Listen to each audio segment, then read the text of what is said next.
1980년대 일본 하면 어떤 이미지가 떠오르시나요? すごい人だね。美味しそうな場合な。あっちに行ってみようか。 아마 세계 경제를 호령하던 그야말로 최강대국의 모습일 겁니다.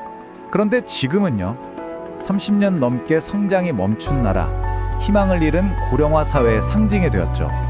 오늘은 일본이 어째서 이렇게 미래를 잃어버렸는지, 그동안 잘 알려지지 않았던 진짜 이유들을 한번 깊숙이 파헤쳐 보겠습니다. 그때는 정말 대단했죠. 도쿄 땅을 다 팔면 미국 전체를 살 수 있다는 말이 그냥 농담이 아니었고요. 일본 기업이 뉴욕의 심장인 록펠러 센터를 통째로 사들였을 때 전 세계가 충격에 빠졌습니다. 이 막강한 경제력, 영원할 것만 같았어요. 흔히들 일본의 몰락 원인으로 거품 경제 붕괴나 급격한 고령화를 꼽습니다. 네, 물론 중요한 이유 맞습니다. 하지만 그것만으로는 이 거대한 추락이 전부 설명되진 않아요. 우리가 놓치고 있던 훨씬 더 깊고 구조적인 병폐가 일본 경제의 발목을 잡고 있었습니다. 지금부터 그 핵심 원인 세 가지를 짚어보겠습니다. 첫 번째 핵심 원인은 바로 좀비 기업 문제입니다. 이건 말 그대로 경제 전체에 퍼진 끔찍한 역병과도 같았어요. 죽어야 할 것들이 죽지 않고 살아남아서 산 것들을 병들게 만든 거죠. 자, 1990년대 거품이 뻥 터졌을 때 일본 정부는 선택의 기로에 섰습니다. 고통스럽더라도 썩은 부위를 도려낼 것인가, 아니면 일단 덮어둘 것인가.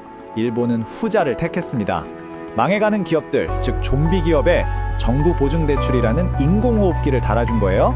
당장의 대량 실업은 막았을지 몰라도 이게 바로 30년 장기 침체의 서막이었습니다. 이게 얼마나 심각하냐면요, 2020년대 초반 기준으로 일본 기업 10곳 중 거의 2곳이 사실상 시체나 다름없는 좀비 상태입니다. 충격적이죠? 경제라는 몸에 죽은 세포가 덕지덕지 붙어서 건강한 세포가 써야 할 영양분을 계속 빨아먹고 있는 겁니다. 그래서 진짜 문제는 이거예요. 이 좀비 기업들이 자리를 떡하니 차지하고 있으니까 새로운 기술과 아이디어를 가진 혁신적인 기업들이 시장에 들어올 수가 없는 겁니다. 건강한 경쟁이 사라지고 국가 전체의 생산성은 바닥으로 곤두박질 쳤죠. 경제학에서 말하는 창조적 파괴, 즉 낡은 것이 사라져야 새 것이 태어나는 순리가 막혀버린 겁니다. 그 결과는 끝없는 하향 평준화의 늪이었어요. 두 번째 이유는 참 아이러니합니다.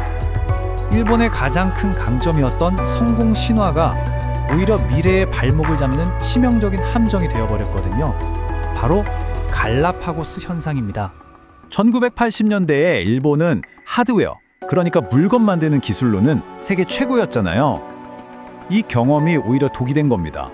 우리는 물건만 잘 만들면 돼 라는 성공의 함정에 빠져서 세상의 중심이 소프트웨어와 인터넷, 데이터로 넘어가는 거대한 흐름을 그냥 외면해버린 거죠. 이거 정말 믿기 힘든 사실인데요.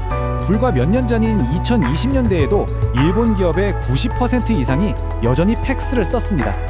팩스요. 전 세계가 클라우드로 데이터를 옮기고 일할 때 일본은 종이에 도장을 찍고 전화 연결음을 기다린 겁니다. 이건 단순한 문화 타이가 아니에요. 명백한 시스템의 실패이자 시대착오적인 고립의 증거입니다. 아니, 왜 이런 일이 벌어졌을까요? 이것도 참 아이러니한데 기존의 아날로그 시스템이 너무나 완벽하게 잘 갖춰져 있었기 때문이에요. 우편, 현금 결제, 종이 행정 시스템이 너무 잘 돌아가니까 굳이 불편하게 디지털로 바꿀 필요성을 못 느낀 거죠. 심지어 비효율적이라고 착각까지 한 겁니다. 그 대가는 정말 처참했습니다. 이 디지털 고립 때문에 일본에서는 구글이나 아마존 같은 글로벌 플랫폼 기업이 단 하나도 나오지 못했어요. 국가 경쟁력 전체가 마비된 겁니다.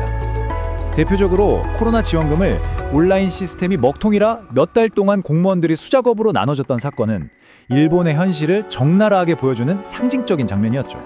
자, 이제 일본 몰락의 가장 근본적이면서도 어쩌면 가장 파괴적인 문제로 들어가 보겠습니다.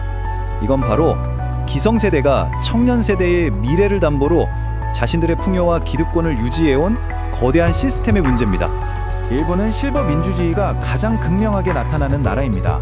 유권자 다수가 노년층이다 보니 정치인들은 그들의 표를 얻기 위해 연금 삭감 같은 고통스러운 개혁은 입 밖에도 꺼내지 않았습니다. 그럼 돈은 어디서 났을까요? 바로 미래에서 빌려온 겁니다.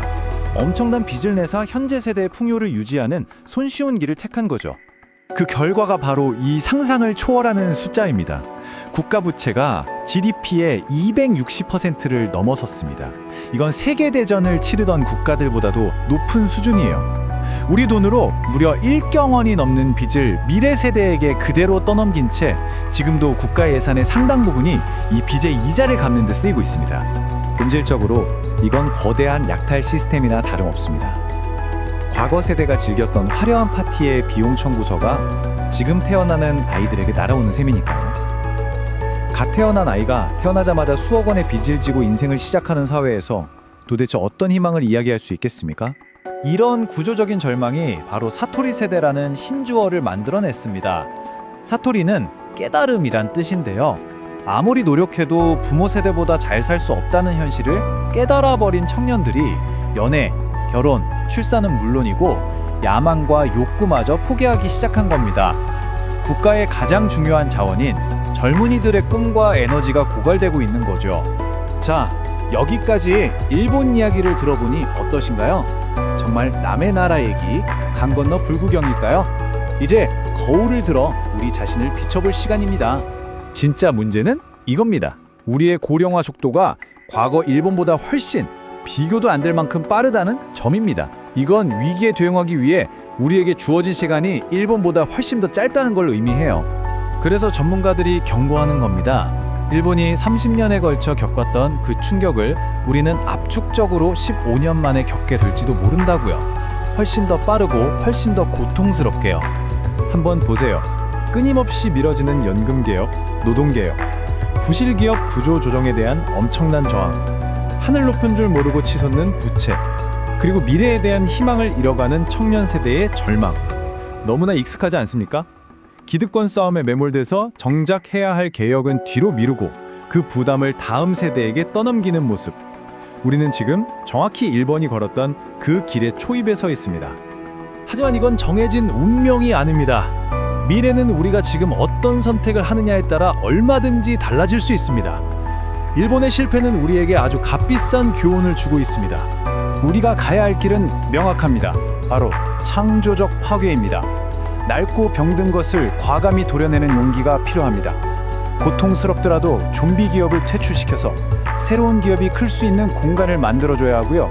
과거의 성공 방식은 잊고 지금 당장 디지털 전환의 사활을 걸어야 합니다. 그리고 무엇보다 미래 세대에게 빚을 떠넘기는 이 악순환을 끊어야 합니다. 이 문장이 오늘 이야기의 모든 것을 말해줍니다. 위기 그 자체가 나라를 망하게 하는 게 아닙니다.